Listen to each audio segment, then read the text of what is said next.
On my birthday, my sister's daughter tossed her drink on my outfit and said, "Now you look as cheap as you really are." My mom took her side. I just smiled. That night, I canceled my sister's credit card. But at 8:40 a.m., her daughter woke up to find her car gone. And then, I was stunned by Sophie's behavior. Sure, we'd had our share of petty arguments before. Little eye rolls at family gatherings, sarcastic comments she thought were clever. But nothing that gave her the right to do what she did that night. It wasn't just what she said or the way she said it. It was the fact that she'd done it deliberately in front of everyone and acted like it was nothing. What made it worse was her father. He sat right there, saw the whole thing and didn't say a single word. Not even a half-hearted, "That's not appropriate." He just looked down at his plate like it wasn't his problem. And the rest of my family, my mom included, seemed completely lost on how to react, as if they'd forgotten basic decency. The evening had started normally enough. I'd invited them over for my birthday dinner, determined to keep it small and avoid the usual chaos that happens when too many people gather. I'd spent the whole day cooking, setting the table, making sure everything felt welcoming. I'd even treated myself to a new outfit, a cream blouse with a soft sheen and a deep green skirt that made me feel put together. I'd planned for this night to feel like a small celebration just for us. Sophie had been quiet most of the meal, fiddling with her phone while the adults talked. About halfway through, she got up to refill her glass with the punch I'd made. I wasn't even paying attention to her until I felt the cold splash hit me. The dark red liquid soaked my blouse and skirt instantly, dripping onto the floor and splattering against the chair. For a second, I thought it might have been clumsiness. But when I looked up, she was standing there, holding her empty glass and staring me dead in the eye. Then she said it, loud, clear, and with a smile, "Now you look as cheap as you really are." Silence. Not shocked silence. More like that awkward pause when everyone's waiting for someone else to handle it. I waited for Claire to tell her daughter to apologize, but Claire didn't say anything. My mom broke the moment by shaking her head and saying, "Oh, Emily, it's just a little prank. Don't overreact." That was when something in me shifted. I'd had my fair share of humiliations in this family, but this one was going to stick unless I did something about it. I excused myself, smiling like it didn't matter, but inside I was already working out the details. I knew I wasn't going to yell. I wasn't going to throw a drink back at her or start a fight in front of everyone. My revenge wasn't going to be loud. It was going to be quiet, deliberate, and timed just right, the kind that leaves a mark without anyone seeing it coming. This birthday wasn't going to end with candles and cake. It was going to end with a lesson Sophie wouldn't forget. When I came back to the table after cleaning myself up, the room felt heavier. Nobody looked directly at me, but I could feel their eyes shift every time I moved. I sat down like nothing had happened, calmly refilled my glass, and rejoined the conversation as if my clothes weren't still damp and smelling like punch. They probably thought I'd let it go the way I always had. That was their mistake. Sophie didn't meet my gaze. She kept fiddling with her phone, occasionally smirking like she'd won something. Claire was talking about a work project and my mom chimed in here and there, trying to keep the evening moving along. I laughed when they laughed, nodded when they spoke, and made no sign that I was even thinking about the incident. But I was. By the time dessert was served, I already had my plan forming. I wasn't going to yell, cry, or storm out. I wasn't going to give them the satisfaction of seeing me rattled. My revenge wasn't going to be a single explosive moment. It was going to be quiet, precise, and deeply inconvenient. When the night ended, they all left without a hint of tension in their voices. Maybe they thought the joke had blown over. That suited me just fine. I locked the door behind them, poured myself a glass of wine, and sat down at my laptop. Claire had once asked me to order something for her online when she was overseas. She'd given me her credit card information over the phone, and I'd saved it to make the order. She never changed the card afterward. Over the years, she'd probably forgotten I even had it. I logged into her account. There it was, active, with a balance big enough to cover the shopping spree Sophie had been bragging about for weeks. I clicked a few buttons, filled in the required reason, and canceled it completely. Not frozen. Not paused. Gone. That was step one. Small, almost invisible, but enough to create a ripple. I didn't need her to connect it to me right away. In fact, I preferred if she didn't. Confusion was just as satisfying as anger. But the real blow wasn't going to be about money. See, Sophie's car, the one she flaunted on Instagram, the one she used to drive her friends around, wasn't technically hers. It was mine. My name was on the title. I'd bought it 2 years ago when Claire's finances were a mess. Under the agreement, they'd pay me back slowly. They never did. But they acted like the car was Sophie's by right. The keys were in my kitchen drawer. I had a friend with a secure garage on the other side of town. That night, I placed the keys in my bag and went to bed with a calm I hadn't felt in years. Tomorrow morning, Sophie was going to learn something her mother had never taught her. Some people don't play by your rules. I woke up early the next morning, earlier than I usually did on weekends. The house was quiet, and the air still carried that faint, smug energy from last night. I made coffee, set my mug on the counter, and picked up my bag. The car keys were inside, exactly where I'd placed them the night before. Sophie's weekend routine was predictable. She never got out of bed before 9 unless she had something exciting to do. That gave me more than enough time. I slipped outside, unlocked her precious little car, and slid into the driver's seat. The interior still smelled faintly of her perfume, that overly sweet kind teenagers think makes them sophisticated. The streets were empty. I drove across town to my friend Mark's place, a secure garage behind his workshop. Mark didn't ask why I was there before sunrise. He just watched me pull in, listened to me say, "Keep it here for a while," and nodded. That's one thing I like about Mark, he doesn't pry. By 8:40 a.m. I was back home, sitting at my kitchen table with my coffee and a clear view of the driveway. Right on cue, Sophie came outside. Hoodie, messy bun, keys in hand. She stopped short. Her head turned one way, then the other. She walked to the curb, looked up and down the street, even glanced at the neighbors' driveways. Then the pacing started. Phone out. A few minutes of frantic talking. I didn't need to hear her voice to picture the tone. Half panic, half outrage.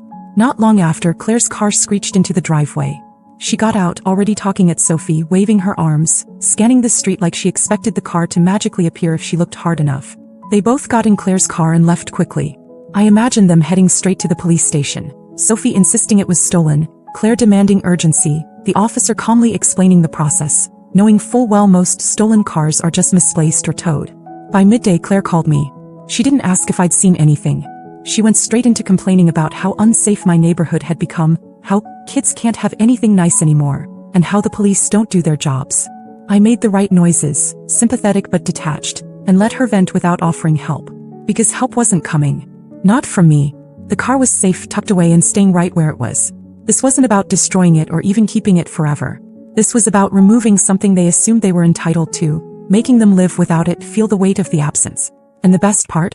They still didn't have the faintest clue it was me. By the second day, the tone of Claire's calls had changed. The panic was still there, but it had hardened into anger. Sophie wasn't just upset anymore. She was furious. Losing the car meant she had missed a lunch she'd been bragging about for weeks, skipped her part-time job, and now Claire refused to let her borrow her own car, afraid Sophie would lose that one too. I pictured Sophie sulking in her room, door slammed, phone buzzing with unanswered messages from friends who'd moved on without her. That alone was satisfying, but then an unexpected problem landed in my lap. Claire called mid-morning, sounding stressed but trying to act casual. She said she had an urgent bill to pay, but her account had been temporarily frozen because of fraud activity linked to her now canceled credit card.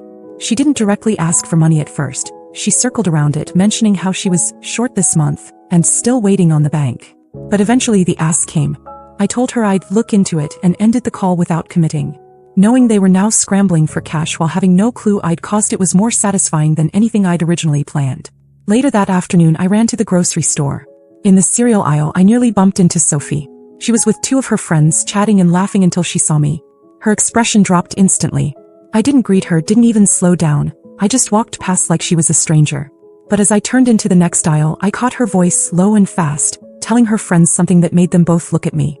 One of them even stared a little too long, like they'd just heard something they weren't sure they should believe. By evening, the situation had shifted again. Claire called, but this time her tone was different, sharper, cautious. She started asking if I'd noticed anyone hanging around my street lately, if I'd had packages go missing, if maybe my doorbell camera had caught something. She didn't accuse me directly, but I could tell she was dancing around it. She wanted to see if I'd slip. The bigger twist came later that night when my mom called. She said Claire had mentioned that someone in the family might be responsible for what happened. She didn't say my name, but I could tell she was probing, waiting for my reaction. I kept my voice even, told her I hoped they found the car soon, and added that maybe it was just abandoned somewhere, waiting to be picked up. The thing about suspicion in families is that it doesn't just sit quietly. It grows. It spreads. And it turns people against each other faster than the truth ever could. I hadn't planned for them to start doubting each other so soon, but now that it was happening, I wasn't about to stop it. I just had to keep quiet, keep calm, and watch as the cracks widened. And they would widen. I was sure of it. By the third day, I didn't need to see Claire and Sophie to know things were falling apart.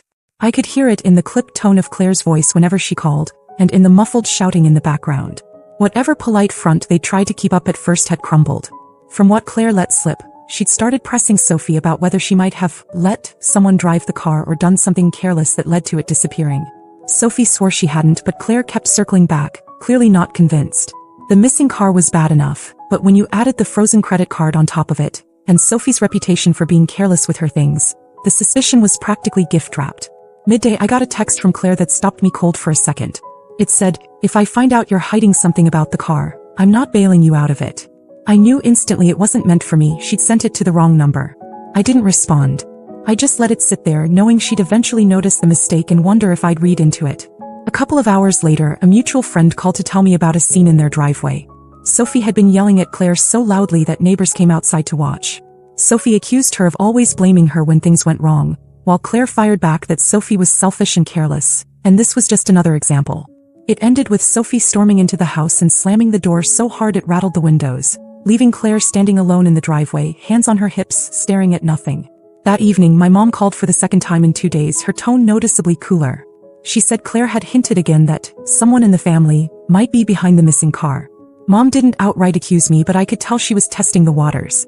I kept my voice steady, told her it would be terrible if that were true, and even added that I'd keep my eyes open in case I spotted the car nearby. She seemed satisfied enough to end the call, but I could feel the suspicions still simmering under the surface.